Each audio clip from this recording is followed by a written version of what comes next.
Setiap orang tua pasti bisa terketuk rasa haru dan bangga bila melihat generasi masa depan Islam menghafalkan Al-Quran seperti mereka.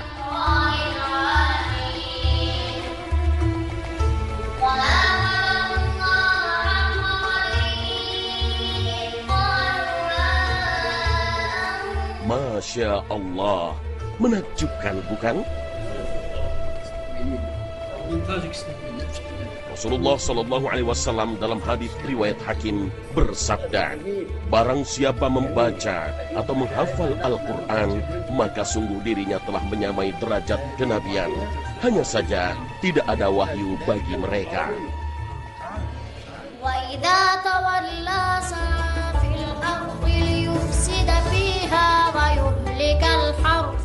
Menghafal Al-Quran di usia dini memang memiliki keutamaan.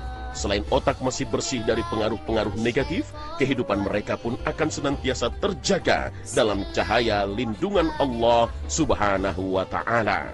Karena artinya mereka memasukkan cahaya wahyu Allah ke dalam diri mereka. Itulah yang akan membimbing kehidupan mereka dan mengawali seluruhnya dengan keberkahan dan mengawali semuanya dengan kekuatan, sehingga yang berikutnya jauh lebih mudah. Ilmu yang berikutnya jauh lebih mudah ketika diawali dengan Al-Quran Al-Karim.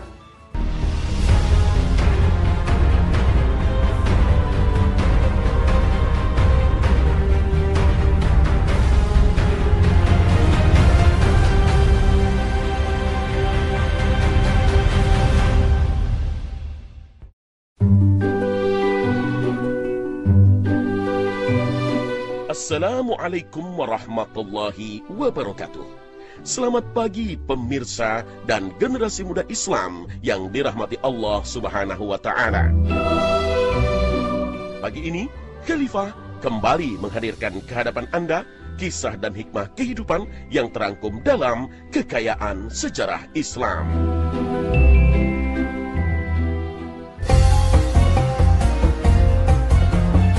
Mengutamakan ilmu Al-Quran di atas ilmu-ilmu umum lainnya adalah sebuah pilihan yang paling bijak bagi seluruh umat muslim di dunia. Karenanya, mengajarkan Al-Quran pada anak-anak di usia dini akan memudahkan akal pikiran dan psikologis mereka dalam meneruskan pendidikan ke jenjang yang lebih tinggi. Pada dasarnya, menghafal Al-Quran adalah mudah, asalkan manusia tetap yakin dan berusaha keras untuk menjaganya.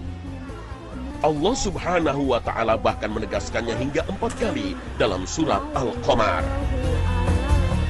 Dan sesungguhnya telah kami mudahkan Al-Quran untuk pelajaran, maka adakah orang yang mau mengambil pelajaran?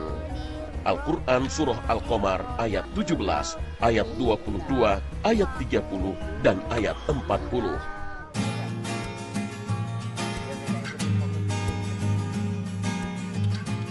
Allah Subhanahu wa Ta'ala berfirman dalam surat Maryam, ya Yahya khudil kitaba biquwwah wa atainahul hukma sabiyyan.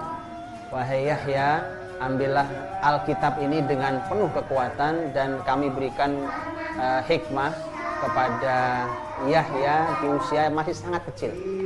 Para ahli ilmu membahas ayat ini luar biasa, bahwa Nabiullah Yahya alaihissalam adalah seorang yang istimewa, luar biasa, dan beliau diperintahkan Allah untuk mengambil Alkitab. Kalau dulu adalah Taurat, kita sekarang adalah Al-Quran Al-Karim. Ambil kitab, ambil ilmunya, dibaca, dihafal, dipelajari, itu dengan penuh kekuatan. Artinya bahwa mereka ini perlu kekuatan yang luar biasa untuk mendapatkan ilmu ini. Dengan hafalan yang baik, anak-anak akan mudah mempelajari makna yang tersimpan dalam Al-Quran. Karena dari Al-Quran, Allah Subhanahu wa Ta'ala mengajarkan kepada mereka apa yang belum mereka ketahui. Allah berfirman di surat Ad-Dukhan ayat 58 yang artinya, sesungguhnya kami mudahkan Al-Quran itu dengan bahasamu supaya mereka mendapat pelajaran. Dulu di usia generasi Islam saat masih istimewa, itu mereka hafal Al-Quranul Karim di usia masih kecil-kecil rata-rata. Kalau boleh kita rata-rata ambil tengahnya kira-kira lebih 10 tahun kurang lebih. Yang jelas sebelum balik. Mari kita lihat beberapa nama. Kita lihat beberapa nama yang kita kenal. Imam Syafi'i rahimahullah ta'ala itu sangat sering kita dengar, itu umur 7 tahun. Artinya kalau ini anak-anak ini usia 3 tahun, ya, ini usia 3 tahun, itu artinya usia 7 mungkin mereka bisa selesai 30 juz umpamanya. تناقشوا في شيء إن أخطأتم فيه. Di sekitar tahun 150 hingga 200 Hijriah, kita mengenal nama Imam Syafi'i rahimahullah ta'ala. Tentu kita tak asing lagi dengan sosok yang satu ini. Seorang ulama mazhab yang memiliki khazanah keilmuan yang tinggi. Imam Syafi'i rahimahullah ta'ala telah menghatamkan Al-Quran sejak usia 7 tahun dan telah menghafal banyak hadis di usia 9 tahun. Imam Syafi'i rahimahullah ta'ala memiliki kecerdasan luar biasa dan kekuatan dalam hafalan. Allah subhanahu wa ta'ala juga menganugerahkan padanya kefasihan lisan dalam bahasa Arab. Namun sama seperti anak-anak normal pada umumnya, ada sosok pendukung yang selalu mendorong beliau dalam mempelajari Al-Quran dan menghafal tiap-tiap firman Allah yang mulia.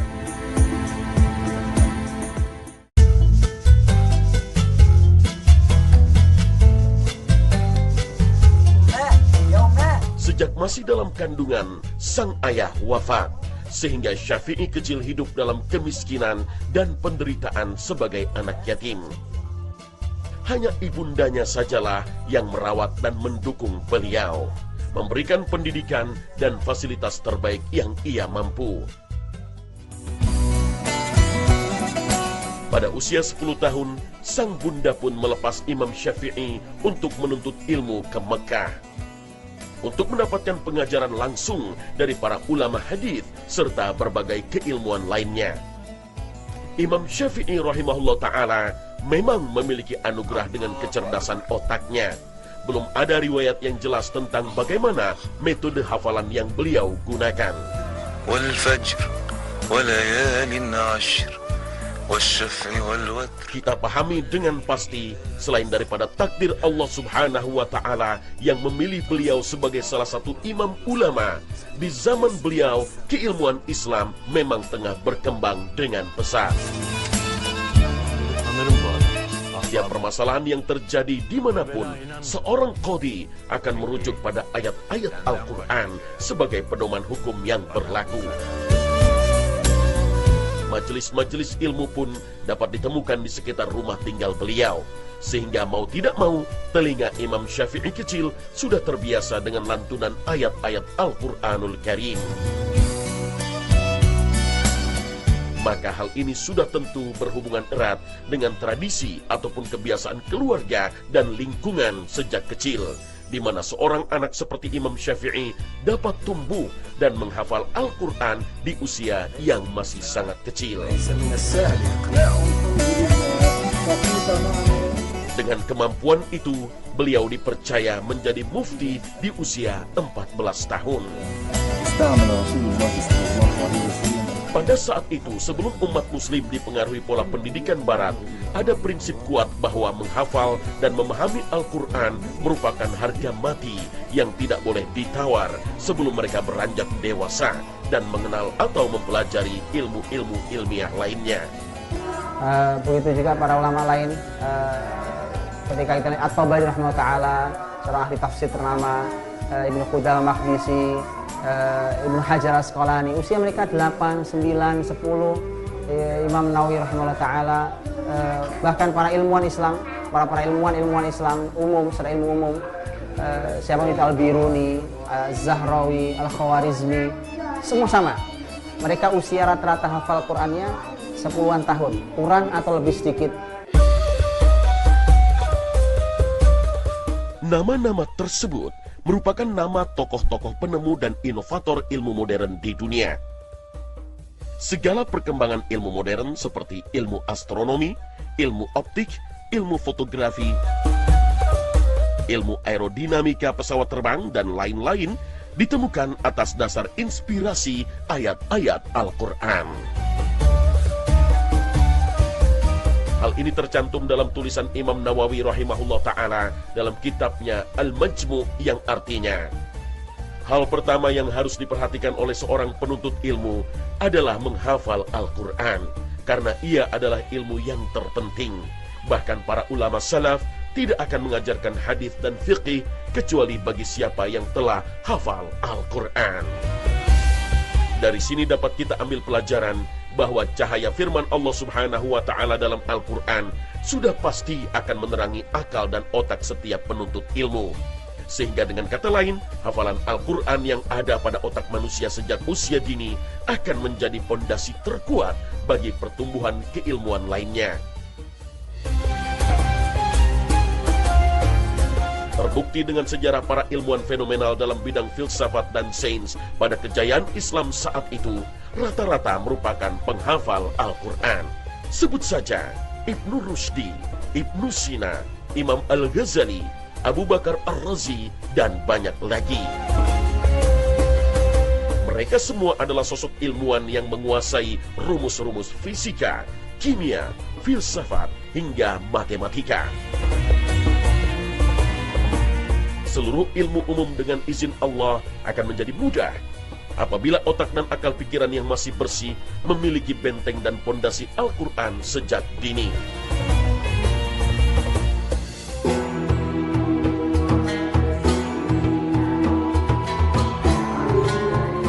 Seperti anak-anak istimewa kita ini misalnya, yang senantiasa menghafal Al-Quran bersama-sama. Nabi Yahya alaihissalam disebutkan Nabi Yahya itu mulai belajar Alkitab itu umur 3 tahun. Ini persis. Ini usia mereka, ini rata-rata 3 atau 4 tahun. Ini usia mereka ini. Persis seperti Nabi Yahya alaihissalam ketika mulai belajar Alkitab. Dan yang menarik, Nabi Yahya alaihissalam beliau di usia kecil seperti ini, mereka ya tetap bermain. Tapi Nabi Yahya dulu ketika teman-temannya diajak bermain saat dia sedang belajar, dia mengatakan, "Ma lil la'ib khuliqtu." Bukan untuk bermain aku diciptakan. Ini menarik, anak kecil ini pelajaran. Memang ada sebagian anak-anak yang ketika diajak bermain lebih senang ilmu. Yang seperti itu mesti diteruskan saja seperti Nabi Yahya, nanti jadi istimewa. Tapi tetap tidak menghalangi bahwa dunia mereka adalah dunia yang bermain. Dan bisa lihat ini sudah mulai ngantuk, anak-anak, usia anak-anak, ya kan, Masya Allah. Tapi ini istimewa, luar biasa. Saat fisiknya semuanya masih belum ada dosa, kemudian mereka sudah mengisinya dengan cahaya Allah Subhanahu wa Ta'ala. Hafalan Al-Quran pun harus tetap dijaga dengan cara yang istimewa. Sekalipun telah mendapat predikat penghafal Al-Quran, tidak ada jaminan bahwa hafalan itu akan selalu melekat pada diri kita.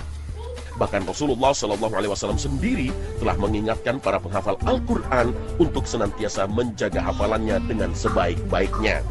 Rasulullah SAW dalam hadis yang diriwayatkan Bukhari bersabda yang artinya, "Jagalah Al-Quran, demi yang jiwaku berada di tangannya. Al-Quran itu lebih cepat lepas daripada seekor unta dari ikatannya."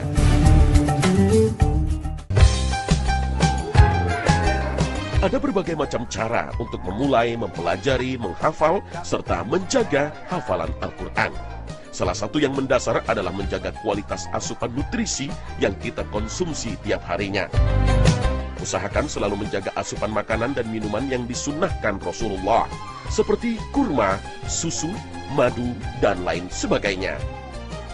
Inilah anjuran para ulama dan orang-orang soleh terdahulu untuk para pejuang hafalan Al-Quran. Imam Ibnu Jauzi rahimahullah ta'ala dalam kitabnya Al-Hath ala Hifdzil Ilmi, juga Abu Hilal Al-Askari, juga Al-Khatib Al-Baghdadi, dalam kitab-kitab mereka yang menyampaikan tentang masalah apa yang harus dikonsumsi, baik makanan atau minuman, untuk supaya menunjang kecepatan mereka menghafal. Sekelas ulama besar tabi'in, ahli ilmu, Ibnu Syihab Az-Zuhri rahimahullah ta'ala, beliau adalah ketika beliau sedang menuntut ilmu, beliau juga termasuk rajin minum minuman seperti ini, termasuk diantaranya madu. Karenanya beliau mengatakan al-asal yuzakki. Madu itu membuat orang cerdas, membuat orang memiliki kecerdasan yang sangat baik. Karenanya sekali lagi bahwa makan minum yang sesuai dengan yang dicontohkan oleh Quran, oleh Nabi, oleh para salafus saleh kita sangat membantu mereka untuk menguatkan hafalan mereka. Ini semua mensupport, mendukung hafalan mereka. Mereka sedang menuntut ilmu. Di masa Rasulullah Sallallahu Alaihi Wasallam hidup, beliau menanamkan kecintaan mendalam pada Al-Quran di hati para sahabat mulia. Di pundak-pundak para sahabatlah Rasulullah Sallallahu Alaihi Wasallam mengamanahkan tauladan Al-Quran. Pada saat itu Al-Quran dipelihara dengan hafalan yang dilakukan Rasulullah Sallallahu Alaihi Wasallam dan para sahabat.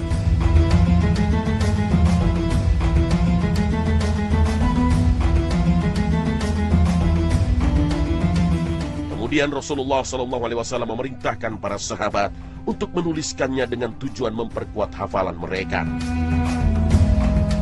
Ayat-ayat Al-Quran yang mereka hafal dituliskan di atas batu yang tipis dan licin, pelepah kurma, kulit dan tulang binatang, kemudian dikumpulkan menjadi satu. Begitu istimewa posisi mereka di mata Rasulullah SAW, karenanya peristiwa Ri'il dan Zakwan, peristiwa ketika 70 para penghafal Al-Quran dibunuh oleh suku Ri'il dan Zakwan, yang mereka pura-pura masuk Islam kemudian meminta ke Nabi para pengajar Quran, dikirim 70 orang karena ternyata kesemuanya dibunuh. Dan inilah Rasul kemudian melakukan kunut nazilah, mendoakan kehancuran bagi Ri'il dan Zakwan sebulan penuh lamanya dan kemudian mereka hancur. Begitu istimewanya para penghafal Al-Quran di hati Nabi SAW. Di zaman Khalifah Abu Bakar As-Siddiq radhiyallahu anhu pun pernah terjadi peristiwa yang juga merenggut nyawa banyak para penghafal Al-Quran, yaitu peristiwa perang Yamamah, berperang melawan Nabi palsu Musailamah Al-Kadzab. Di mana setelah itu maka Umar bin Khattab khawatir bahwa Al-Quran ini nanti hilang karena penghafal Qurannya telah pergi. Maka kemudian disitulah ide untuk dikumpulkannya Al-Quran dalam tulisan mushaf. Cahaya Al-Quran terbukti telah merubah masyarakat Arab. Ketika Al-Quran turun menerangi mereka, ilmu-ilmu modern satu persatu muncul dari para penghafal Al-Quran. Penemuan-penemuan muncul dan Allah berkahi tanahnya dengan kemakmuran. Rasulullah SAW bersabda yang artinya, sesungguhnya Allah dengan kitab Al-Quran meninggikan derajat kaum-kaum dan menjatuhkan derajat kaum yang lain.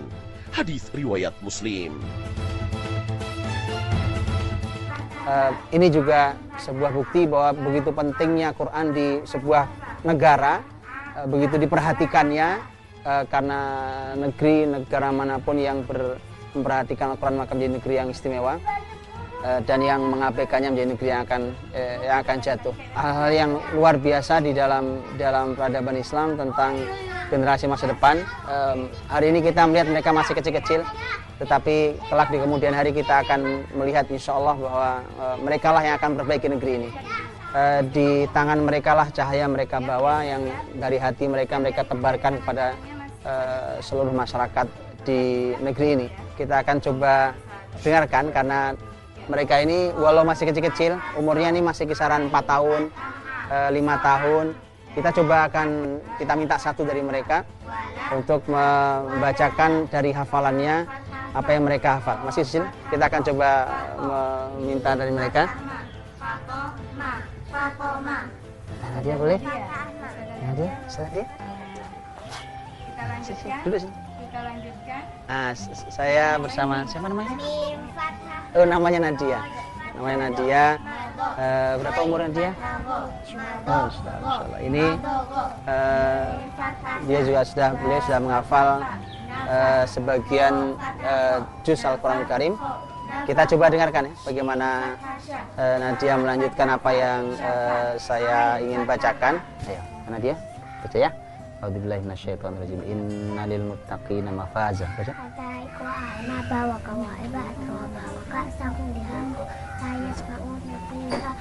lawam wala kitaba jazaa'an min rabbika ata'an hisaba rabbis samawati wal ardi wa ma bainahuma rahmanu la yamlikuna minhu kitaba yauma yaqumu wal malaikatu saffan la yatakallamuna illa man tadilla rahman wa qala sawaba dzalika yaumul haqq wa man syaa'a atakhadha ila rabbihi ma'aba inna anzarnakum adzaban qariban yauma yanzurul mar'u ma qaddamat yadahu wa yaqulul kafiru ya laitani kuntu turaban. Biasa innal muttaqina mafaza, sesungguhnya orang yang bertakwa akan mendapatkan kebahagiaan nanti di surga Allah SWT. Dan semoga inilah generasi-generasi surgawi, juga keluarga-keluarga kita semuanya yang peduli, yang mendidik generasi dengan Quran, semoga menjadi generasi Qurani. Terima kasih banyak Nadia, semoga Allah berkahi dengan Al-Quran, dan semoga kita semuanya juga tahu bahwa dari sinilah mulainya kebesaran, cahaya, peradaban bermula dari ketika anak-anak kita kenalkan, kita dekatkan dengan Al-Quran Karim. Wallahu ta'ala bishawab. Assalamualaikum warahmatullahi wabarakatuh.